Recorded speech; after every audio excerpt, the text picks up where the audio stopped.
जितने भी गृहस्थाश्रमी अगर कथा सुन रहे हैं तो बहुत ध्यान से सुनिएगा।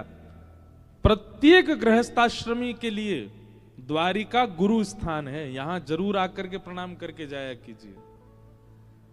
एक गृहस्थाश्रमी को अपने जीवन में क्या क्या नियमों का पालन करना चाहिए, एक व्यापारी को क्या क्या नियमों का पालन करना चाहिए, एक कर्मठ व्यक्ति को, एक धनवान व्यक्ति को, एक विप्र को, एक ब्राह्मण को किन किन नियमों का, वो द्वारिका से सीखिए। द्वारिका लीला सामान्य लीला नहीं है।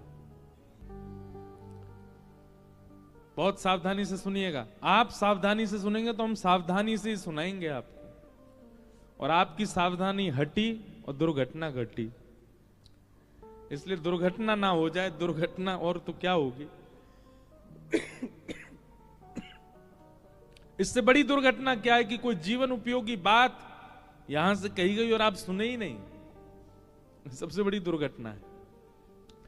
इसलिए बहुत सावधानी से सुनिएगा। हम एक अलग भाव में आए इस बार द्वारिका।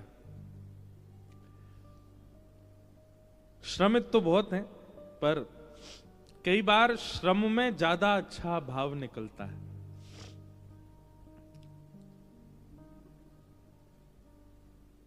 सुदामा जी आए द्वारिका।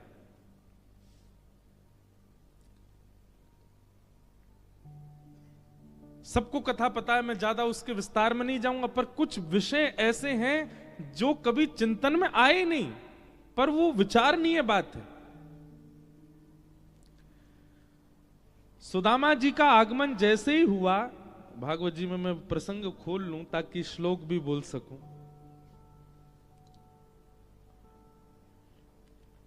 सुदामा जी के आगमन होते ही फिर जो जो लीलाएं हुई, घटनाएं हुई, सबको पता है, सब विदित हैं उस भाव से। पर सबसे विशेष बात क्या हुई?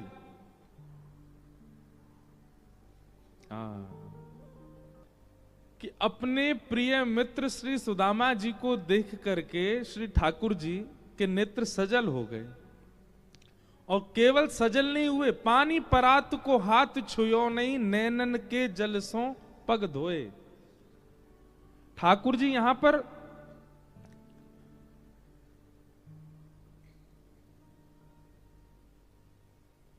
चरण प्रक्षालन कर रहे हैं सुदामा जी का। शुकाचार्य जी महाराज वर्णन करते हैं, अग्रही सिरसा राजन भगवान लोक पावन। भगवान ने केवल आंखों के अश्रुबिंद से चरण धोए नहीं है, अपने अश्रु बिंदुओं से चरण धो करके जो चरण प्रक्षालन जल था उसको मुख से लगाया, उसका पान किया, और पान करने के बाद जो शेष जल था उसको अपने सिर पर डाल के एक सूक्ष्म स्नान मात्र कर लिया ठाकुर जी ने। इससे एक बात समझ आती है। पहली बात तो ठाकुर जी कितने करुणा में आ गए होंगे सुदामा जी को देख के। पान करने योग्य जल मिल जाए, स्नान करने योग्य, सिर पर धारण करने योग्य जल, तो जल की मात्रा भी तो अधिक होगी, और वो जल भी साधारण नहीं है, ठाकुर जी के अश्रुबिंद। तो सबसे पहली बात तो यहां ये प्रकट होती है कि ठाकुर जी की कितनी करुणा हुई सुदामा जी को देख करके, कि ठाकुर जी कितने रोए कि आचमन करने योग्य, सिर पर धारण करने योग्य जल प्राप्त हुआ।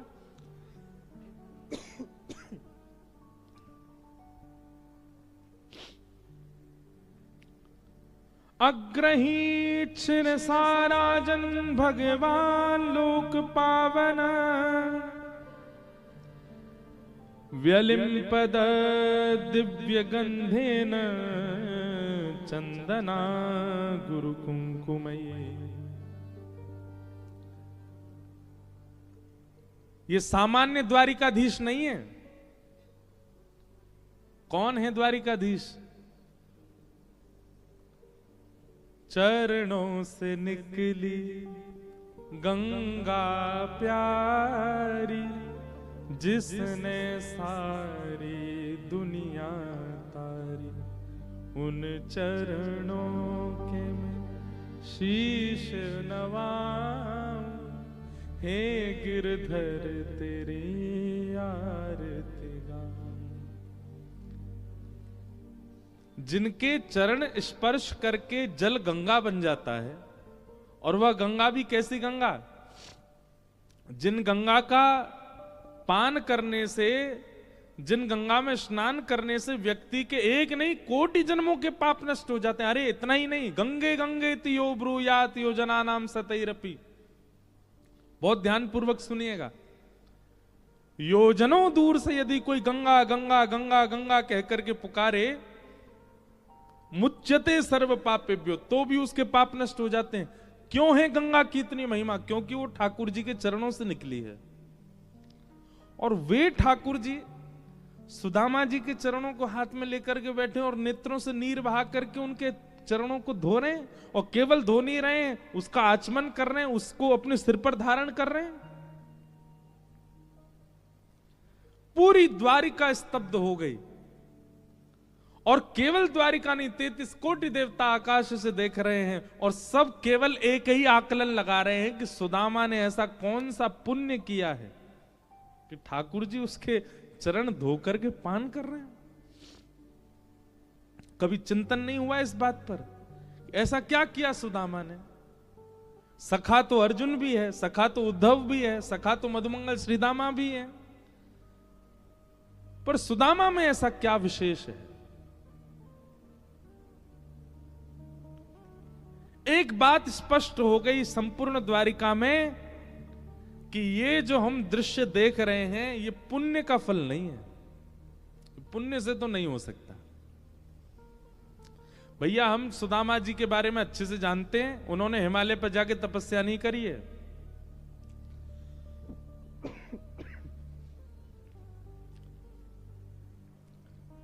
हम सुदामा जी के बारे में अच्छे से जानते हैं कि वो कोई व्रत नहीं कर रहे हैं, उनके घर में धन है नहीं, अन्न है नहीं, इसलिए भूखे रहते हैं।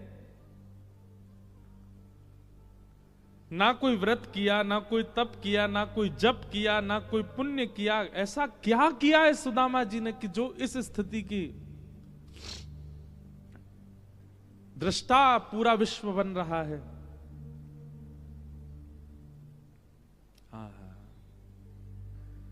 जब सुदामा जी के चरण धो दिए ठाकुर जी ने, आदि आदि सब लीला हो गई, और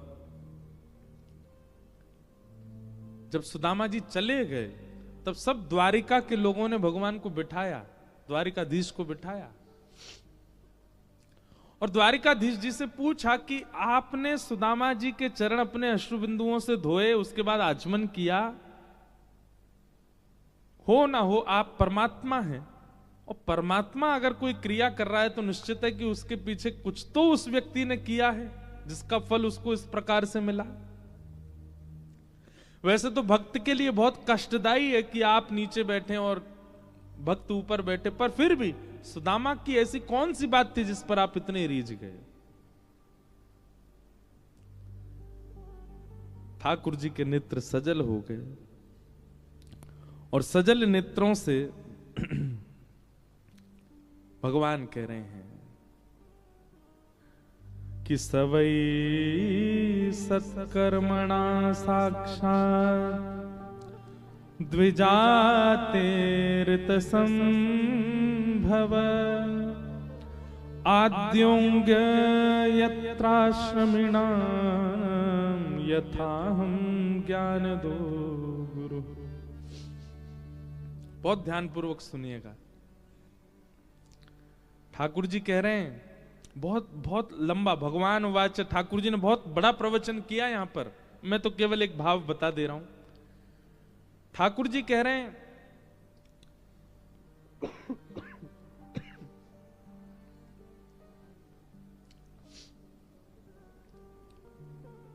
कोई परम तपस्वी होकर के भी इस स्थिति का अनुभव नहीं कर सकता जो सुदामा जी ने किया है। कोई परम विरक्त होकर के भी इस स्थिति का अनुभव नहीं कर सकता जो सुदामा जी कर रहे हैं। कोई परम त्याग में जीवन जी करके, परम व्रत में जीवन जी करके, परम पुण्य में जीवन जी करके, जितने भी आप सोचना चाहो, यज्ञ करके, तप करके, जप करके, आदि आदि करके, ये स्थिति किसी के जीवन में नहीं घट सकती जो सुदामा जी की घट रही है। सुदामा जी का ऐसा कौन सा गुण है जिस पर ठाकुर जी प्रसन्न हो गए? भगवान कहते हैं सुदामा के चित्त में जो गुरु निष्ठा है मुझे वो बहुत प्रिय है।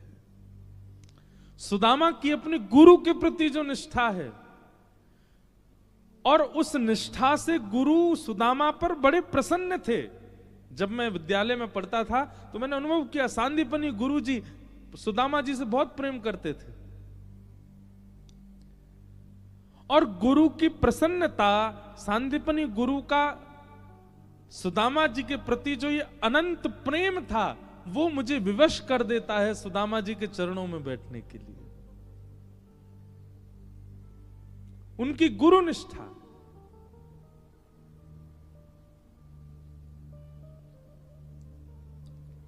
विचार करो बंधुओं, ये मैं नहीं कह रहा हूं, स्वयं भगवान कह रहे हैं। इतने से गुण पर कौन रीझता है? ठाकुर जी रीझते हैं। केवल सुदामा जी की गुरु निष्ठा का। आज भी सुदामा जी, इतने दिन हो गए, सुदामा जी के घर में भोजन नहीं है, सुदामा जी के पास पहनने के लिए वस्त्र नहीं है, सुदामा जी के घर में वर्षा हो जाए तो कमर कमर तक जल भर जाता है। ऐसी स्थिति में भी हम आप लोग होते ना तो गुरु जी के पीछे पड़ जाते हैं कि गुरु जी कैसे गुरु जी हो आप, आपको गुरु जब से बनाया तब से हमारे तो दिन बिगड़ गए। पर सुदामा जी आज भी नित्य अपने गुरु को स्मरण करते हैं और गुरु की कृपा का अनुभव करते हैं। और गुरु कृपा में क्या कहते हैं? हे गुरुदेव भगवान, आपकी कृपा से धन भले ही नहीं है, अन्न भले ही नहीं है, वस्त्र भले ही नहीं है, पर एक चीज है, क्या? नित्य कृष्ण स्मृति है चित्त में। नित्य कृष्ण याद रहते हैं मुझको, ये सबसे बड़ी कृपा है आपकी। हम संसारी लोग कृपा को किसी और दृष्टिकोण से देखते हैं, पर सुदामा जी की दृष्टि अलग है। सुदामा जी कहते हैं मुझे रोज कृष्ण स्मरण में आते हैं, ये मेरे गुरु की कृपा है। चाहे कैसी भी स्थिति बन जाए, चाहे कैसी भी परिस्थिति बन जाए, पर मैं ठाकुर जी को भूलता नहीं, ये गुरु कृपा है। ये विषय पढ़ते समय, बोलते समय मुझे अपने ऊपर भी बड़ा आनंद हो रहा था कि ठाकुर जी ने ऐसा जन्म दिया, ऐसा जीवन दिया कि एक दिन भी बिना कृष्ण स्मरण के नहीं निकलता। हम आपको बहुत सत्य बात कह रहे हैं। साल के कई ऐसे दिन होते हैं, उन दिनों में शायद परिवार को याद नहीं कर पाता हूं मैं। साल के कई ऐसे दिन होते हैं कि अपने घर के कई सदस्यों के जन्मदिन पर बात भी नहीं कर पाता मैं। हम दिसंबर के निकले हैं, अब होली पर जाएंगे घर। घर की विस्मृति बन जाएगी, प्रियजनों की विस्मृति बन जाएगी, मित्रों की विस्मृति बन जाती है, पर एक भी दिन ठाकुर जी की विस्मृति के बिना नहीं निकलता है। ये बहुत बड़ी कृपा है, ये गुरु की कृपा है। एक दिन भी ठाकुर जी के बिना नहीं निकलता, ये बहुत बड़ी कृपा है। सुदामा जी महाराज इस बात को कहते हैं, अयम ही परमो लाभो उत्तम श्लोक दर्शनम। भैया देखो, आप लोग द्वारिका आए ना, यहाँ द्वारिका लीला ही चलेगी 7 दिन। कभी सुदामा चरित्र, कभी विवाह का प्रसंग, कभी कुछ। अब हम स्वच्छंद हैं, खूब आनंद से खुल के बोलेंगे, इसलिए सुनिए। सब जगह नहीं होती है ऐसी बात।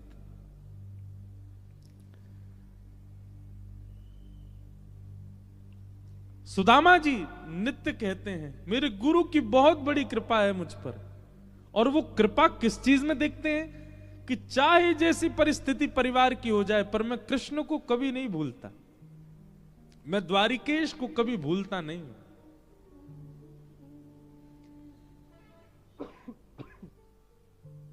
और इस भावना से श्री सुदामा जी रोज अपने गुरु का स्मरण करते हैं। आज वही सुदामा जी जैसे ही द्वारिका आए हैं, ठाकुर जी ने जैसे सुदामा जी को देखा, देखते ही ठाकुर जी के नेत्र बंद हुए और सुदामा जी की सारी परिस्थिति दिखने लगी। खाने के लिए अन्न नहीं है, पहनने के लिए वस्त्र नहीं है, रहने के लिए घर नहीं है, बच्चों को खिलाने के लिए अन्न नहीं है, पढ़ाने के लिए साधन नहीं है, पत्नी को देने के लिए साड़ी नहीं है। और ऐसी स्थिति में भी सुदामा रोज प्रसन्न चित्त होकर के अपने गुरु को प्रणाम करता। आपकी बहुत बड़ी कृपा है मुझ पर। क्यों? भले ही कोई साधन मेरे पास नहीं है। अरे व्यक्ति के पास में एक साधन ना हो, हम लोग अगर रोज श्रीमन नारायण भगवान का स्मरण करते हैं, रोज अपने गुरु की अष्टाक्षरी माला करते हैं। एक दिन अगर बुखार आ जाए हमको, गुरु जी आज बुखार आ गया, आज माला नहीं कर पाएंगे हम, क्षमा करना गुरु जी। घर में एक चीज विपरीत हो जाए, एक चीज, तो हम सबसे पहले क्या करते हैं? ठाकुर जी के लिए जो नियम बनाए उसका त्याग सबसे पहले करते हैं हम लोग।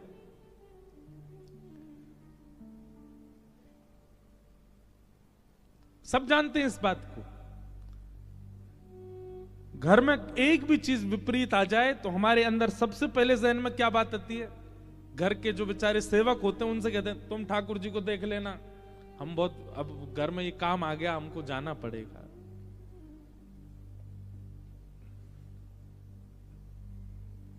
सबसे पहले ठाकुर जी को भूलने का काम करते। पर सुदामा जी नहीं, अन्न नहीं है, जल नहीं है, वस्त्र नहीं है, कुछ भी नहीं है, फिर भी रोज अपने गुरु को प्रणाम करके धन्यवाद कहते हैं। हे नाथ, इतनी विपरीत परिस्थिति होने के बाद भी मैं द्वारिकेश को कभी भूलता नहीं हूं। ये मेरे गुरु की बहुत बड़ी कृपा है। मैं अपने मित्र को, सखा को कभी नहीं भूलता। श्रीमद् भागवत जी में कभी सुदामा चरित्र पढ़ के देखिए। भगवान ने सिंहासन पर नहीं बैठाया सुदामा जी को, उस पर्यंक पे बैठाया जिस पर रुक्मणी और श्री कृष्ण दोनों विराजमान होते हैं। इतना साम्यवर्ती। एक होता है कि आपने अपनी चेयर पर बैठा दिया, पर एक होता है कि आपने अपने घर की गद्दी पर ही बैठा दिया। सुदामा जी को वहां बिठाया ठाकुर जी ने जहां रुक्मणी कृष्ण दोनों विराजमान होते हैं। उस आसन की ओर देख नहीं सकता कोई और, वहां ठाकुर जी ने सुदामा जी को बिठाया।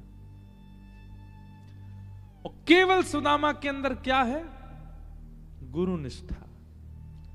भगवान ने यहां पर 1 2 3 4 5 6 7 8 9 10 11 12 13 14 15 16 श्लोकों में केवल सुदामा जी की प्रशंसा, और उस प्रशंसा में केवल एक बात, सुदामा की गुरु निष्ठा। अद्भुत है। उस गुरु निष्ठा पर ठाकुर जी प्रसन्न हो गए। हमारे श्री द्वारिकाधीश प्रभु के अंग सेवी और हमारे बड़े प्रिय, जिनका आशीष खूब प्राप्त होता है, श्री चित्रांग पुजारी जी पधारे हैं श्री द्वारिकाधीश जी के यहाँ से। सब श्रोताओं की ओर से, व्यास मंच से हमारे पूज्य चित्रांग जी को बहुत बहुत वंदन, बहुत बहुत अभिनंदन। जय।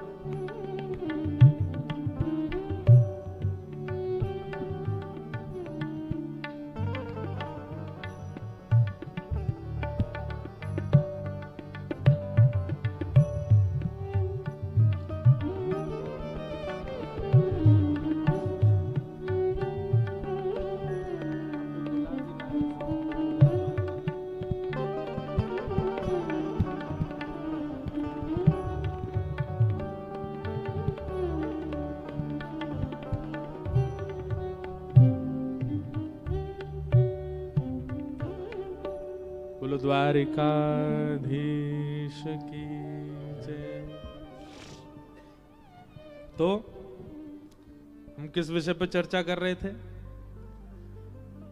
पूरी दुनिया में श्रीमद् भागवत की कथा जिस विषय पर विश्राम होती है, हमारी आज की कथा उस विषय से प्रारंभ हुई है, सुदामा चरित्र।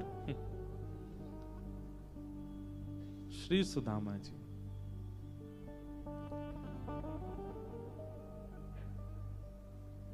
श्री द्वारिकाधीश से गृहस्थ आश्रम सीखना। और हम ये बात बहुत विचार करके, उम्र तो इतनी नहीं है हमारी, अनुभव भी इतना नहीं होगा, पर लेकिन श्रीमद् भागवत की सेवा करते करते कोई भाव प्रकट हो रहा है तो कोई अन्यथा नहीं होगी बात। हर गृहस्थ आश्रमी को द्वारिका आना चाहिए। और श्री द्वारिकाधीश जी से एक सहज और सुगम गृहस्थ आश्रम कैसे निभे, उसकी कामना करनी चाहिए। द्वारिकाधीश सिखाएंगे।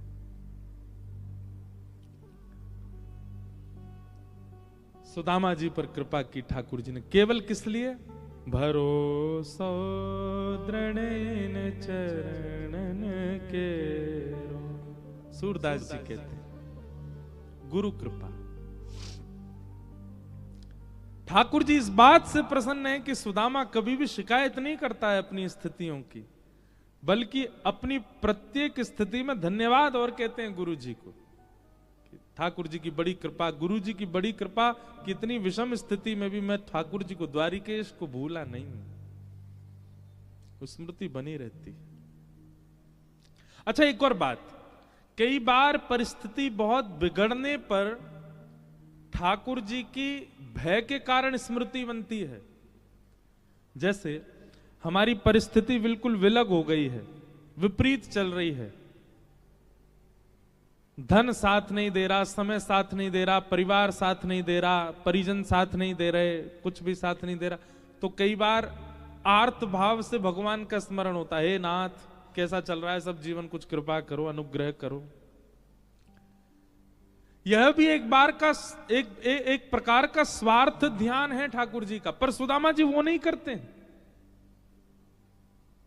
सुदामा जी कैसा ध्यान करते हैं? प्रसन्न ध्यान। अयम ही परमो लाभो उत्तम श्लोक दर्शन। इसलिए ठाकुर जी इतने सहज, इतनी ऐसी कृपा की सुदामा जी के ऊपर। ये पुण्य से प्राप्त नहीं हो सकता, ये तो प्रेम से ही प्राप्त हुआ है सुदामा जी को। श्री वल्लभ नख चंद्र छटा बिन सब जग माहि अंधेरो, भरोसो दृढ़ चरणन केरो, भरोसो दृढ़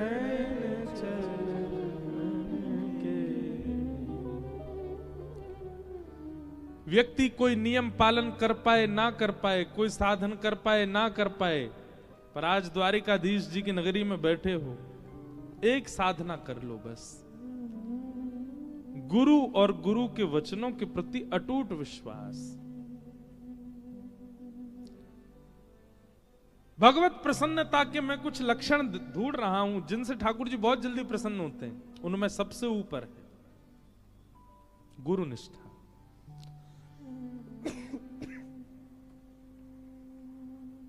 गुरु निष्ठा यदि आपके चित्त में है, आप ठाकुर जी को बहुत जल्दी प्रसन्न प्राप्त कर सकते हो।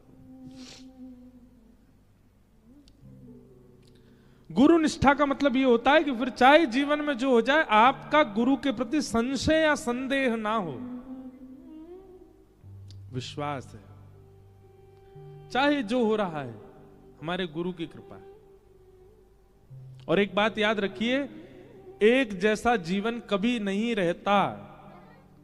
अगर बहुत अच्छा है, मीठा बहुत ज्यादा खा लिया है, तो जीव को फिर पापड़ की इच्छा होगी। बहुत बढ़िया ही चल रहा है, तो कुछ ना कुछ तो डमरू होएगा। और कहीं बहुत ज्यादा ही खट्टा खा लिया है, कुछ ज्यादा ही नमक मिर्च ज्यादा ही पाली है, तो फिर मिष्ठान की इच्छा अपने आप ही प्रकट होगी और गुलाब जामुन आएगा सामने। तो ये खटास क्या है? जीवन में आने वाले जो निचली स्थितियां हैं, सब खटास है। बहुत दिन तक नहीं रहेंगी, एक दिन मिठास आएगी, और बहुत दिन तक मिठास भी नहीं रहेगी। एक दिन खटास रूपी गिरावट में जाना तो पड़ेगा। इसलिए स्थितियां सारी आएंगी जीवन में, उन स्थितियों में गुरु के प्रति जो निष्ठा है वो कभी बिगड़े ना, वो ठाकुर जी देखते हैं। आपको पता है, स्थिति आपके परिश्रम से आती है, पर कई बार स्थिति ठाकुर जी भेजते हैं। आपका परीक्षण करने के लिए, देखने के लिए कि अब आप क्या इसमें क्या निर्णय लेने वाले हैं, और आपके द्वारा लिया गया निर्णय वो ठाकुर जी को प्रसन्न होता है। नरसिंह मेहता इतने भोले हमारे, उनके भोलेपन पे ही हमारे द्वारिकाधीश इतने प्रसन्न। नरसिंह मेहता के बेटा का ब्याह हुआ निश्चित, मैं कथा में सुनाया करता हूं, बड़ी सुंदर कथा है।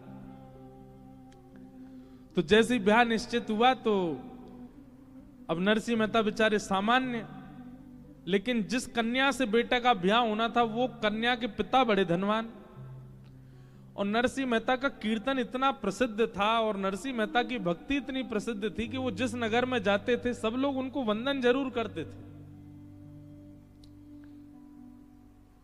तो इसी वंदन के भाव में देख करके एक नगर सेठ ने अपनी बेटी का ब्याह नरसिंह मेहता के पुत्र से पक्का कर दिया। ये बढ़िया चित्र लगवा दिए भक्तों के, आते रहेंगे याद कोई ना कोई। तो बहुत देर से नरसिंह मेहता जी कह रहे थे, बोले आए हो गुजरात, जूनागढ़ पास ही है, हमारा नाम थोड़ा ले लो द्वारिकाधीश जी के चरणों में। अभी सब लगभग प्रयास करूंगा जितने हैं सबके चरित्र आए। तो नरसिंह मेहता एक नगर सेठ की कन्या से अपने बेटे का ब्याह निश्चित कर दिया। अब वो सेठ जी ने अपनी बेटी का ब्याह निश्चित किया तो 4-5 और सेठ मिले, उन्होंने कहा हमने सुना आपने अपनी बेटी का ब्याह पक्का कर दिया।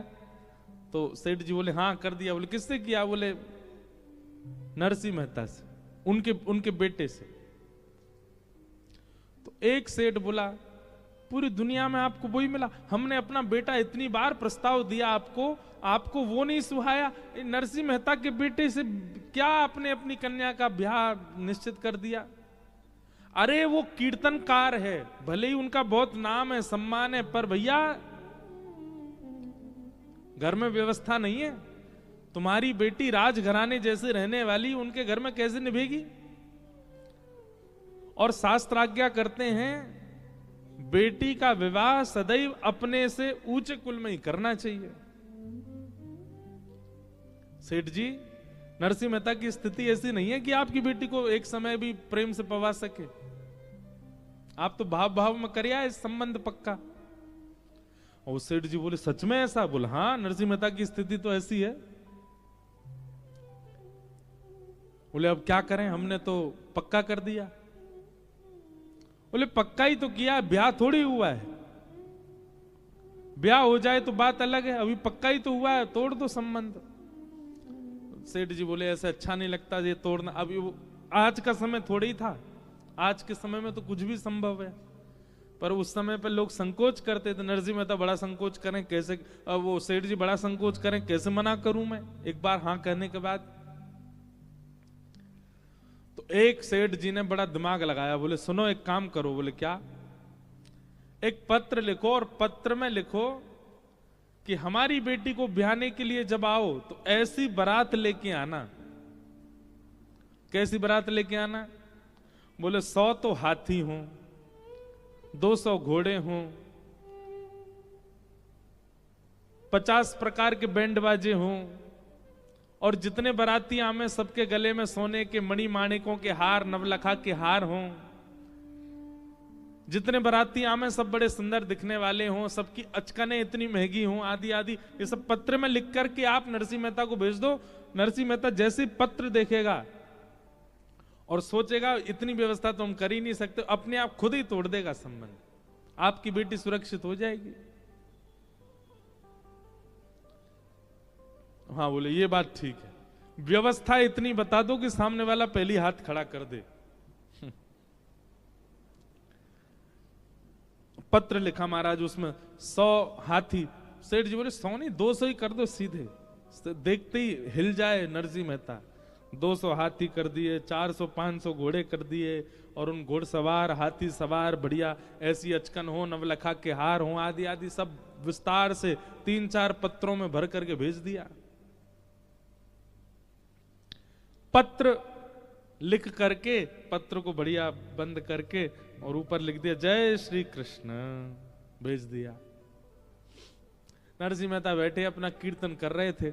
तभी पत्रकार लेकर के आया पत्र, और आकर के बोला महाराज आपके लिए पत्र आया है। नरसिंह मेहता बोले दिखाओ। पत्र देखा, पत्र के ऊपर लिखा था जय श्री कृष्ण। बोले ए सुनो इधर आप, इस पे क्या लिखा है? बोले जय श्री कृष्ण।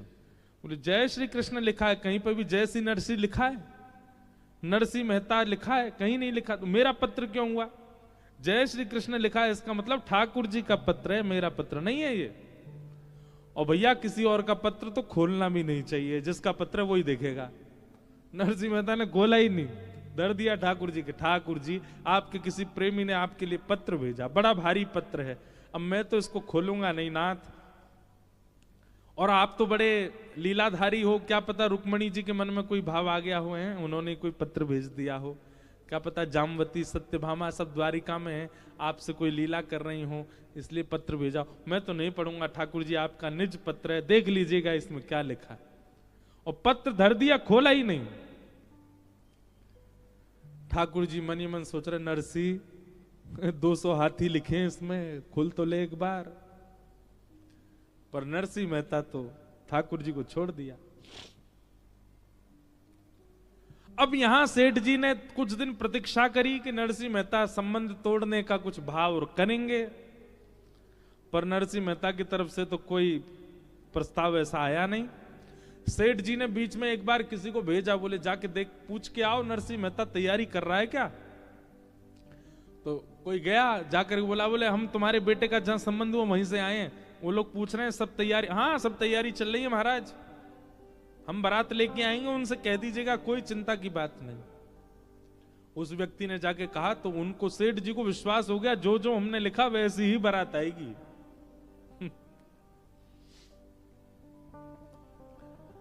अब नरसिंह मेहता के बेटे के ब्याह का समय आया, बारात के लिए घोड़ी लेने गए।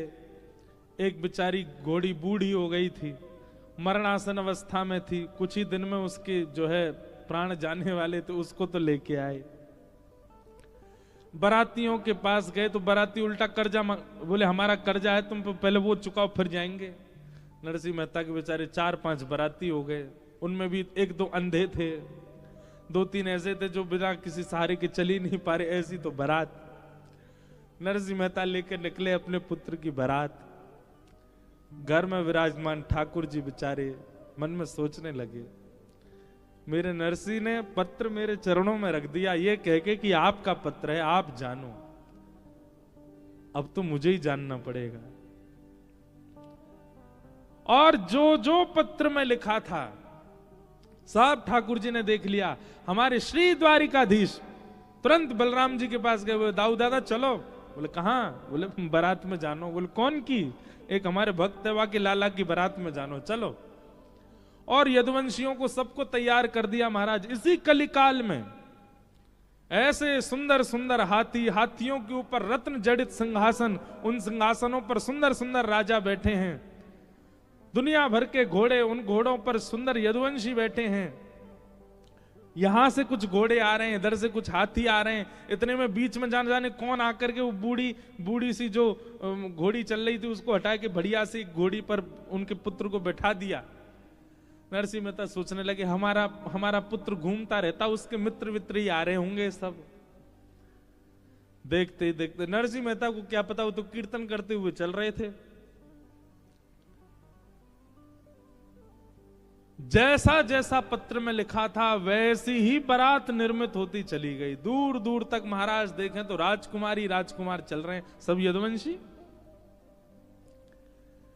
वो सेठ जी जिनकी पुत्री से ब्याह होना था, उनसे किसी ने जाके कहा, बोले नरसिंह मेहता के पुत्र की बारात आ रही है। बोले यहां से नहीं दिखेगी, किसी पहाड़ी पे ऊपर चढ़ के चोटी पे से देखनी पड़ेगी, इतनी विशाल बारात है।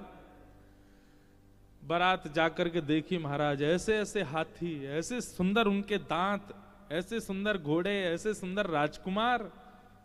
और उस बारात में सबसे आगे जब देखा तो नरसिंह मेहता का पुत्र एक घोड़ी पर बैठ करके चल रहा है, और एक तरफ साक्षात श्री बलराम जी और दूसरी तरफ श्री द्वारिकाधीश नृत्य करते हुए बारात लेकर के जा रहे हैं। क्यों? नरसिंह मेहता ने समर्पण कर दिया।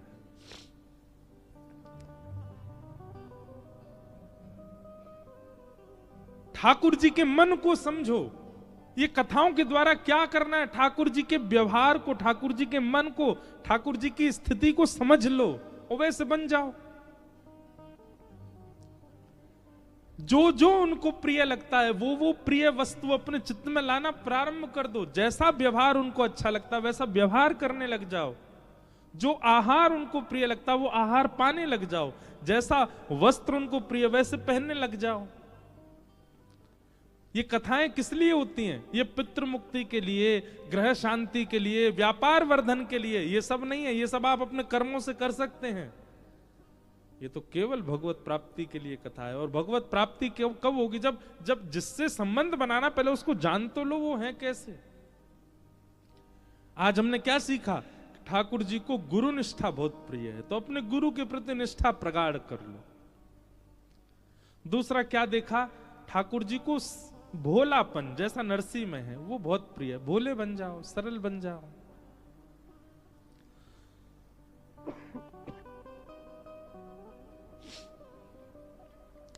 द्वारिकाधीश स्वयं राजा नहीं बने कभी, अपने नाना उग्रसेन को राजा बनाया इस नगरी का। अब इससे क्या सीखते हैं हम? पदवी मिलने के बाद भी उस पदवी का त्याग करना, ये ठाकुर जी से सीखो। पदवी त्याग करने का मतलब क्या है? ठाकुर जी ने पदवी का त्याग करके कोई पूरा दायित्व डाल दिया हो उग्रसेन के ऊपर? नहीं, उग्रसेन केवल राजा बने बैठे हैं। राजाओं की सारी क्रिया ठाकुर जी करते हैं। मतलब पदवी को नहीं स्वीकार किया, पदवी पर जो श्रम करना चाहिए वो सारा श्रम ठाकुर जी ने किया। ऐसा वर्णन आता है कि द्वारिकाधीश रोज शाम को निकलते हैं, पूरी द्वारिका में भ्रमण करते हैं, और जब जाते हैं तो इतना प्रेम भर के, स्नेह भर के पूरी द्वारिका नगरी को देखते हैं कि उनकी दृष्टि मात्र से सब आनंद में आ जाते हैं, सब प्रसन्न होने लग जाते हैं। पूरी नगरी में भ्रमण करते हैं। ऐसे हमारे द्वारिकाधीश ग्रह के लिए समय, राज्य के लिए समय, मित्रों के लिए समय, संतों के लिए समय अलग से ही निकाल के रखते हैं। अपनी नित्य क्रिया के लिए समय। आज भी द्वारिकाधीश संध्या उपासन करते हैं नित्य। इसलिए मैं कह रहा हूं, संसार में जितने भी गृहस्थाश्रमी हैं सबके लिए गुरु घर है द्वारिका। आओ, आकर के प्रणाम किया करो। और बस द्वारिकाधीश से यही मांगो कि हे द्वारिकाधीश, जैसे आप अपने संपूर्ण परिवार, परिजन, प्रियजन, संतजन, गुरुजन सबको संभाल लेते हैं, वैसी स्थिति हमारी बनाओ। ये द्वारिकाधीश से हम सीखें। तो ऐसे श्री द्वारिकाधीश हैं, राजाधिराज हैं, गौ ब्राह्मण प्रतिपालक हैं। इसलिए हम अपने सप्तनिधि वाले पद में गाते हैं, विप्रधेनु संतन के कारण रण छोड़ो ब्रजनाथ। विप्रधेनु संतन के कारण रण छोड़ो ब्रजनाथ। गाओ। विप्रधेनु संतन के कारण रण छोड़ो ब्रजनाथ। विप्रधेनु संतन के कारण रण छोड़ो ब्रजनाथ। ठाकुर जी ने रण क्यों छोड़ा? क्योंकि जरासंध ब्राह्मणों को अनुष्ठान पर बिठा करके आया है। और कहीं ना कहीं जरासंध ने यह भी कहा है कि अगर ठाकुर जी इस बार मुझसे नहीं हारे तो मैं गौ, ब्राह्मण, संत इनको मारना प्रारंभ कर दूंगा। ठाकुर जी ने मन में विचार किया कि गौ, ब्राह्मण, संत सबकी रक्षा हो, ऐसी क्रिया हमें करनी है। सबकी रक्षार्थ ठाकुर जी रण छोड़ के गए। विप्रधेनु संतन के कारण रण छोड़ो ब्रजनाथ। विप्रधेनु संतन के कारण रण छोड़ो ब्रजनाथ। गोमती तट द्वारवती पधारे, गोमती तट द्वारवती पधारे, गोमती तट द्वारवती पधारे, गोमती तट द्वारवती पधारे, कहलाए द्वारिका नाथ वृंदावन मेरो वृंदावन, वृंदावन मेरो वृंदावन, देश वृंदावन मेरो वृंदावन, श्री वृंदावन मेरो वृंदावन, गोमती तट द्वारवती पधारे, गोमती तट द्वारवती पधारे, कहलाए द्वारिका नाथ वृंदावन मेरो वृंदावन, वृंदावन मेरो वृंदावन, हे श्री वृंदावन प्यारो वृंदावन, श्री वृंदावन प्यारो वृंदावन।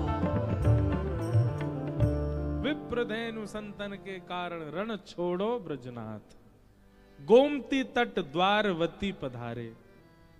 शास्त्रों में द्वारिका का नाम द्वारावती, द्वारवती, कहलाए द्वारिका हाथ। ठाकुर जी आए रण छोड़ करके और आकर के समुद्र नारायण भगवान से कहने लगे हमको स्थान दे दीजिए अपना भवन बनाने के लिए, हम अपने यदुवंशियों के साथ यहां रहना चाहते हैं। समुद्र नारायण चरणों में गिर गए, बोले भगवान आप तो आज्ञा करो, आप आज्ञा कीजिए, आप निवेदन क्यों कर रहे हैं। पर यह ठाकुर जी का स्वभाव है, सबको मान देते हैं। समुद्र के तट पर भी आकर के समुद्र नारायण से कह रहे हैं कि आप हमको स्थान दो, भगवान चाहें तो भ्रगुटी टेढ़ी करके कहीं भी रह सकते हैं, पर नहीं समुद्र नारायण आप हमको स्थान दीजिए। इसीलिए विष्णु सहस्त्र नाम में मान देना भगवान का एक नाम भी है, सबको मान देते हैं।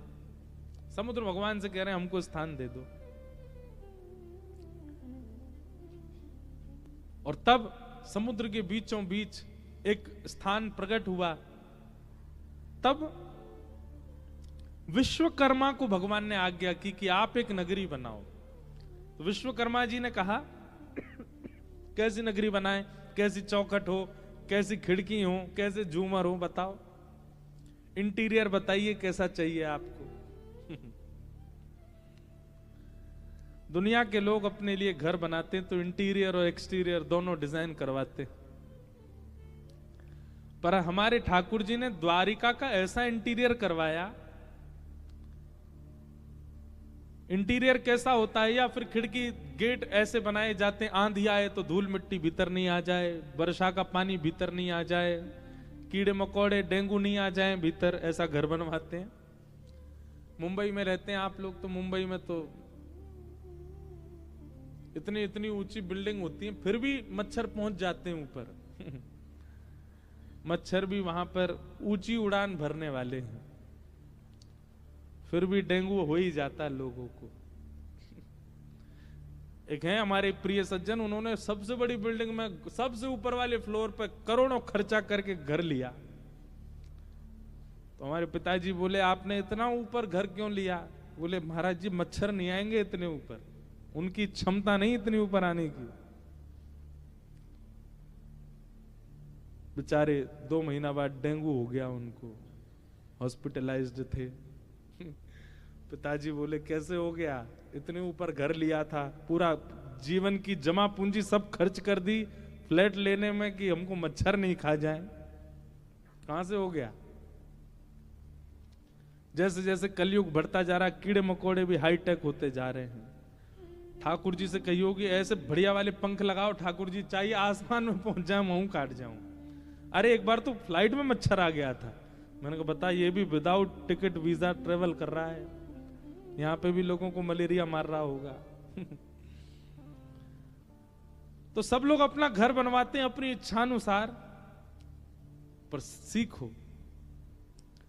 श्री द्वारिकाधीश जी विश्वकर्मा से कहते हैं ऐसी नगरी का निर्माण करो जहां कभी किसी दैत्य का आगमन ना हो। मथुरा में आक्रांताओं ने बहुत आक्रमण किया, दैत्यों ने आक्रमण किया, राक्षसों ने आक्रमण किया, पर ठाकुर जी ने ऐसे भवन का निर्माण करवाया कि जहां पर केवल या तो वैष्णव आमे, या तो केवल भक्त आमे, या तो केवल विप्र आमे, किसी भी दैत्य बुद्धि या दैत्य स्वभाव वाले व्यक्ति का प्रवेश ना हो, ऐसी नगरी बनाओ। घर ऐसा निर्माण कीजिए जहां वैष्णव ही आमे, जहां भक्त ही आमे। अगली बार घर का निर्माण ऐसा ही कीजिए। अब जब भी बनाओ, अब बन चुका हो तो कोई बात नहीं, जिसके आवरण को देख के, जिसके औरे को देख करके, जिसकी एंट्रेंस को देख के, जिसका द्वार देख के, जिसकी दहली देख करके वैष्णव प्रसन्न हो जाए और उनका बार बार आने का मन हो। लोग ऐसा घर बनाते हैं कि रिश्तेदार, नातेदार, मित्र, पार्टी करने वाले बार बार आवे। वो नहीं, उसी के घर चलो, वहीं पे बढ़िया वाली पार्टी होती है। ऐसा नहीं। एक बार कोई वृंदावन से ब्रजवासी आ गए हो, एक बार कोई वैष्णव आ गए हो, एक बार कोई संत आ गए, तो वो बस नक्की कर दें अगली बार हम जब भी इस नगर में आएंगे रुकेंगे आपके यहाँ, तब समझो कि आपका घर बनाना सार्थक है। ठाकुर जी ने ऐसा ही बनाया, द्वारिका का निर्माण ऐसा ही किया है। श्रीमद् भागवत जी में लिखा है।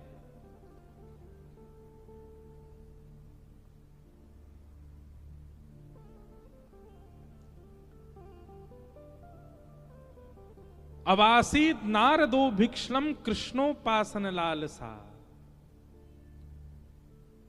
गोविंद भुज गुप्तायाम द्वारवत्वाम कुरुद्वह, अवासीत नारदो भिक्षलम कृष्णोपासन लालसा। नारद जी का नाम तो सबने सुना ही है। कहते हैं द्वारिका का निर्माण होने के बाद नारद जी फिर ब्रह्मलोक में नहीं रहते, नारद जी वैकुंठ में नहीं रहते, नारद जी किसी और तीर्थ में नहीं रहते, द्वारिका में ही रहते हैं बस। नारद जी हों, बड़े बड़े ऋषि हों, बड़े बड़े संत हों, बड़े बड़े महापुरुष हों, ये सब द्वारिका में ही रहते हैं। और क्यों रहते हैं? बोले द्वारिका में सबको इतना सुख मिलता है, सुबह उठते ही ठाकुर जी पांचजन्य शंख बजाते हैं तो ठाकुर जी के शंखनाद की ध्वनि मिलती है। जैसी ध्वनि आती है वो ध्वनि ऐसी लगती है मानो जैसे वृंदावन के किसी कुंज बीथन में ठाकुर जी वंशी बजा रहे हों। वो प्रेम उन्माद प्रकट करने वाली ध्वनि, सबसे पहला सुख। दूसरी बात, यहां भोर होते ही, इसका नाम द्वारिका क्या है? द्वारी द्वारी कम ब्रह्म। किसी भी घर का द्वार खोलो, द्वार खोलते ही सामने ब्रह्म का दर्शन होता है। मतलब द्वारिका के लोग जब अपने घर के द्वार खोलते थे तो कहीं ना कहीं से ठाकुर जी दिख ही जाते थे, पूरे नगर में भ्रमण करते ठाकुर जी। द्वारिका की एक विशेष बात है कि यहां पर ठाकुर जी किसी वाहन पर नहीं घूमे। हाँ, वृंदावन में और द्वारिका में थोड़ा एक अंतर है। हमारी और चित्रांग जी की नोकझोंक चलती रहती है इस बात पे। हम कहते हैं वृंदावन बढ़ो, ये कहें द्वारिका बढ़ो। वृंदावन में भी ठाकुर जी विचरण करते हैं, द्वारिका में भी ठाकुर जी विचरण करते हैं, पर वृंदावन में विशेषता क्या है? वृंदावन में ठाकुर जी पादुका नहीं पहनते, बिना पादुका के अपने अनावृत चरणों का स्पर्श देते हैं पृथ्वी को। ब्रह्मण ठाकुर जी द्वारिका में भी करते हैं पर पादुका पहन के करते हैं। अब भी पहन रखे होंगे, अब तो मोजा भी पहन रखे होंगे, जबकि यहाँ सर्दी है नहीं, ऐसी चल रहा है। लेकिन हमारो लाला ब्रज को ही है ना, नेका धवा को सर्दी तो लगे ही है। तो द्वारिका में ठाकुर जी भ्रमण करते हैं और उस भ्रमण में नित्य ठाकुर जी का दर्शन हो जाता है। इसलिए नारद आदि ऋषि संत ये लोग कहीं और नहीं रहते हैं, ये सब द्वारिका में ही रहते हैं। और द्वारिका में क्या करते हैं? बोले कृष्णोपासन लालसा। किसी ना किसी भाव से दर्शन हो जाता ठाकुर जी का।